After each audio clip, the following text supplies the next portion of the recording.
Hello बच्चों, स्वागत है आप सभी का लक्ष्य गर्मी यूट्यूब चैनल पर। आज हम लोग क्लास 10th के साइंस स्टार्ट करने वाले हैं और इस वीडियो में हम लोग पढ़ेंगे प्रकाश परावर्तन तथा अपवर्तन के जो चैप्टर है उसमें हम लोग उसको जो है स्टार्ट करेंगे। इस वीडियो में देखेंगे कि प्रकाश होता क्या है, परावर्तन किसको बोलते हैं और यहाँ पे थोड़ा सा दर्पण के विषय में भी हम लोग जानकारी ले लेंगे। ठीक, तो चलिए स्टार्ट करते हैं हमारा वीडियो। देखो, जो प्रकाश होता है, प्रकाश जो है उसको इंग्लिश में बोलते हैं लाइट। क्या बोलते हैं इंग्लिश में? लाइट।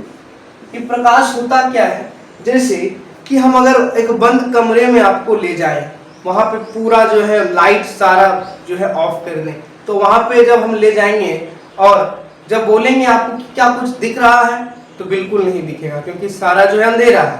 लेकिन जैसे ही हम जो है स्विच को ऑन करके बल्ब जला देंगे तो वहां पे जो भी चीजें हैं वो सारी चीजें दिखने लगेगी। तो इसका कारण यही है कि लाइट आ जाने से क्या हो जाता है, हम लोग चीजों को देख पाते हैं। तो ये प्रकाश जो है वो कोई ना कोई एक फैक्टर है, कोई ना कोई एक कारक है जिसके कारण जो हम वस्तु को देख पाते हैं। वैसे देखने के लिए तो आंख की भी आवश्यकता पड़ती है, लेकिन अभी आंख के विषय में भी हम लोग इसके बाद वाले चैप्टर में पढ़ेंगे। ठीक है, तो इसका डेफिनेशन क्या हो जाएगा कि प्रकाश वह कारक है, प्रकाश वह कारक है जिसके कारण, प्रकाश वह कारक है जिसके कारण वस्तुएं जो है, जिसके कारण वस्तुएं देखने योग्य बनती है, देखने योग्य बनती है, देखने योग्य बनती है।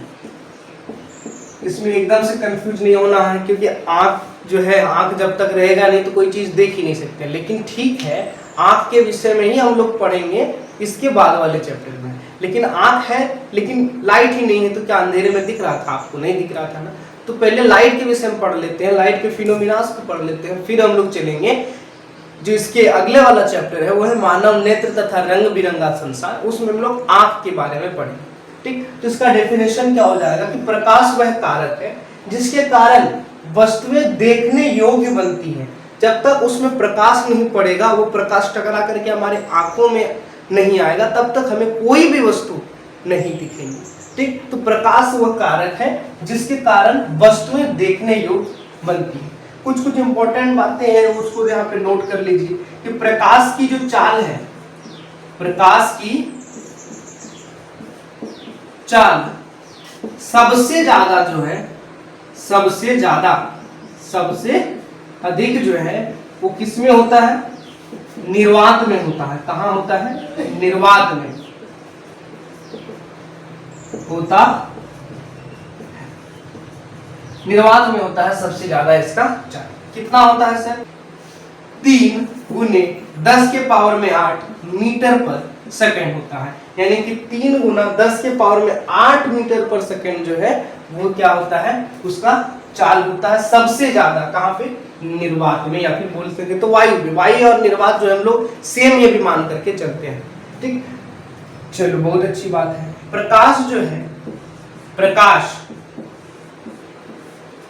सरल रेखा में गति करती है, प्रकाश सरल रेखा में गति करती है।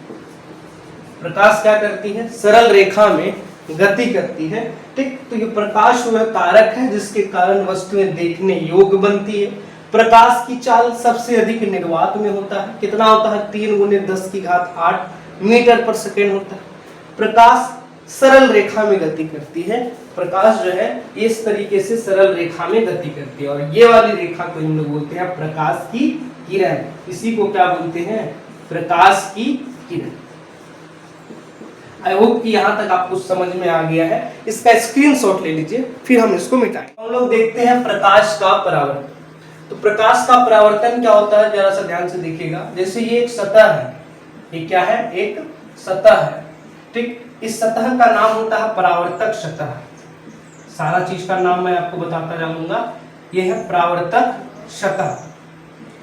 ठीक, एक प्रकाश की किरण इस तरीके से इस सतह पर आई और टकरा कर, जैसे ही टकराया तो टकरा करके ये जो है वापस मुड़ गया। क्या हो गया? वापस मुड़ गया। जैसे ही यहाँ से एक प्रकाश की किरण आई, इस सतह से, इस सरफेस से टकराई, जैसे ही टकराया ये वापस मुड़ गया। जैसे ऐसे समझो ना कि जैसे एक बॉल लिए, बॉल को दीवार पे फेंकेंगे, तो मान लो ये दीवार है, बॉल को जैसे ही फेंके, ऐसे यहाँ पे टकराया, फिर वो वापस इस तरीके से मुड़। सेम ऐसे ही लाइट की किरण यानी प्रकाश की किरण ऐसे आई, इस पॉइंट पे टकराई और टकरा करके वो वापस चली गई। इसी घटना को बोलते हैं प्रकाश का परावर्तन। अगर आप लिखना चाहते हैं तो ये आप लिख सकते हो कि किसी चिकनी चमकीली सतह से, ये सतह जो है ऐसा नहीं है कि चिकना और चमकीला ही हो, यहाँ पे सरफेस जो आपका जो सिलेबस में है वो एक स्मूथ सरफेस से हम लोग को समझाना है यहाँ पे, इसीलिए जो है हम भी यहाँ पे जो है चिकना चमकीला सतह लिए।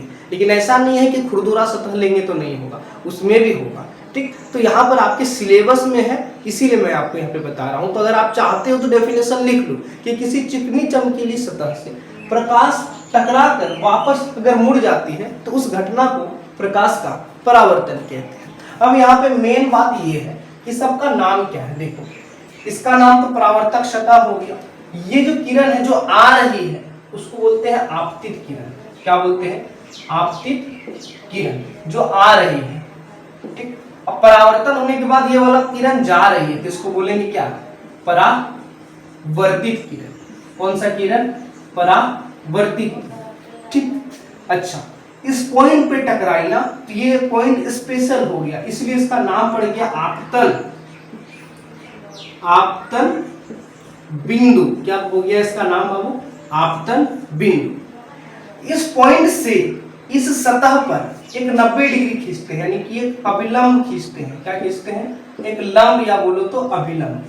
तो एक लंब या अभिलंब जैसे ही खींचेंगे तो यहाँ पर जो है दो कोण नजर आएगा, एक इस तरफ और एक इस तरफ। ये क्या है? ये है अभिलंब। इसका नाम क्या है? अभिलंब। अभिलंब नॉर्मल, इसको एन बोलते हैं। ठीक है, चलिए, तो जैसे ही इसको खींचे तो दो कोण नजर आया, एक इस तरफ और एक इस तरफ। इस वाले कोण को बोलते हैं आई और इस वाले कोण को बोलते हैं आर। ठीक, अब ये आई और आर क्या है? तो ये जो आई है यहाँ पे लिखते हैं, जो एंगल आई है वो है आपतन कोण। कौन सा कोण? आपतन कोण। ठीक, और ये जो एंगल आर है वो है हमारा परावर्तन कोण। कौन सा कोण? परावर्तन।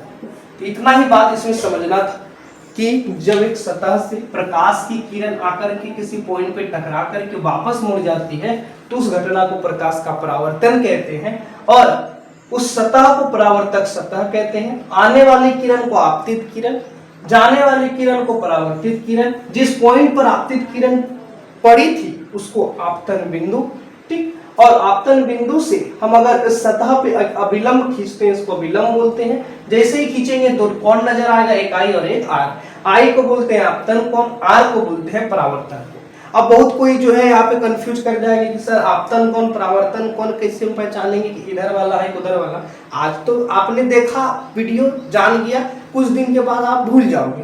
तो इसको याद रखने का तरीका क्या है कि जो आपतित किरण है उसके बगल वाला कोण आपतन कोण। देखो, इसके बगल वाला कोण आई को क्या बोलते हैं? आपतन कोण। यानी आपतित किरण के बगल वाला आपतन कोण, परावर्तित किरण के बगल वाला कोण परावर्तन कोण। आई होप कि आपको ये ट्रिक समझ में आया होगा। ले लीजिए फटाफट से इसका स्क्रीनशॉट और फिर चलते हैं इसके नियम की तरफ। इसका जो है 2 नियम है, उसके दोनों नियम को हम लोग देख लेंगे।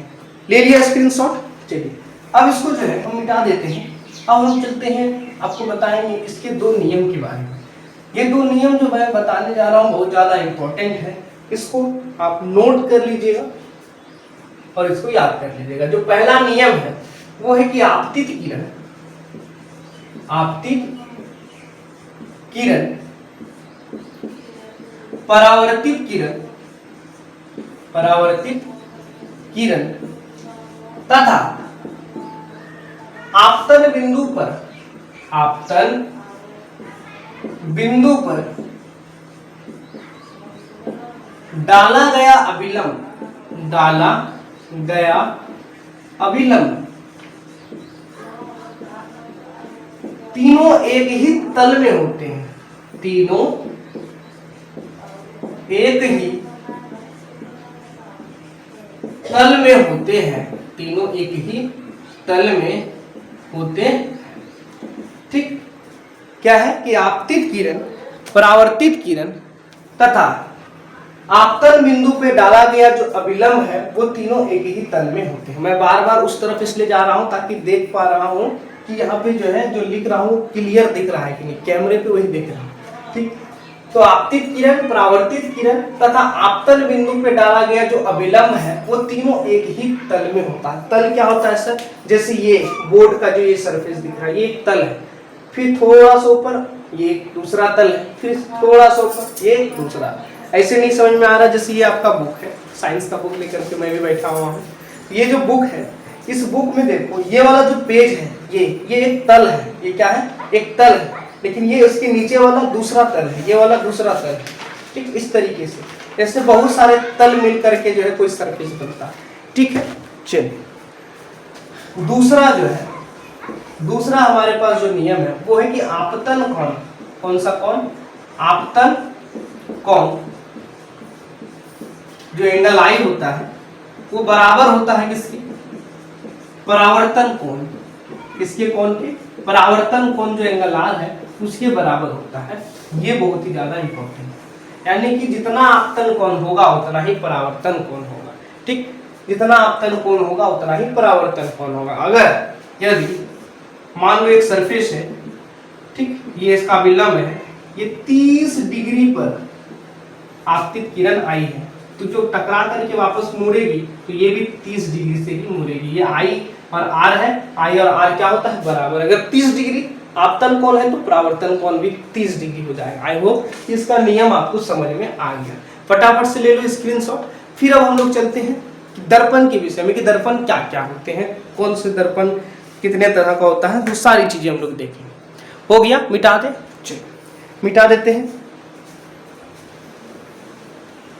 अब थोड़ा सा चलते हैं दर्पण की तरफ। दर्पण मतलब समझ रहे हो? दर्पण मतलब आईना। दर्पण इसको बोलते हैं मिरर। मिरर जो है वो दो तरह का होता है। कितने तरह का? दो तरह का। एक समतल, एक कैसा? एक समतल दर्पण, और एक होता है गोलीय दर्पण। एक क्या सा होता है? गोलीय दर्पण। ठीक, समतल दर्पण तो एक ही है, उसके आगे अभी बातचीत अभी यहाँ पे 10th में नहीं है।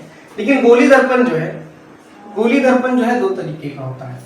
एक है अवतल दर्पण, एक है अवतल दर्पण, और दूसरा है उत्तल दर्पण।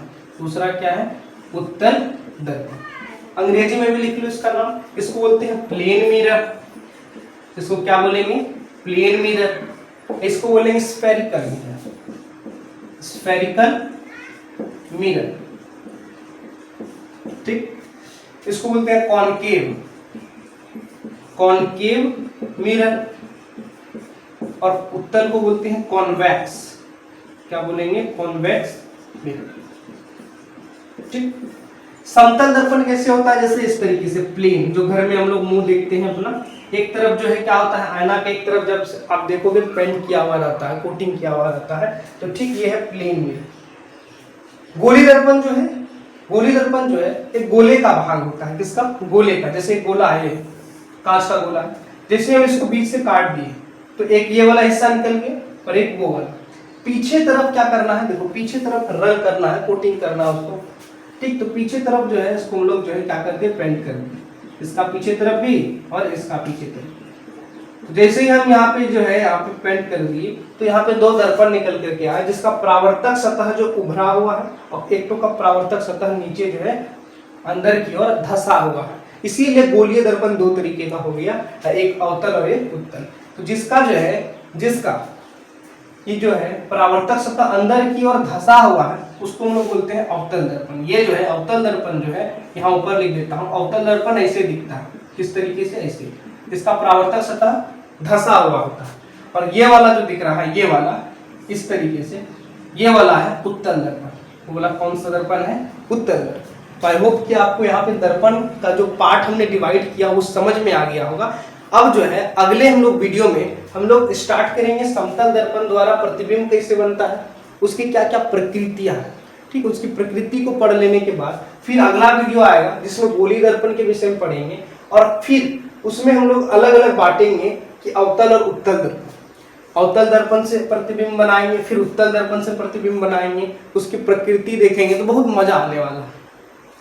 तो चैनल को सब्सक्राइब करके रख लो ताकि जैसे ही मैं वीडियो लाऊं आपको जो फोन में आपका नोटिफिकेशन चला जाए कि हाँ सब मैंने वीडियो डाल दिया है और आप जो है सबसे पहले देख पाओ। तो चलिए पढ़ाई जबरदस्त तरीके से करते रहें। All the very best.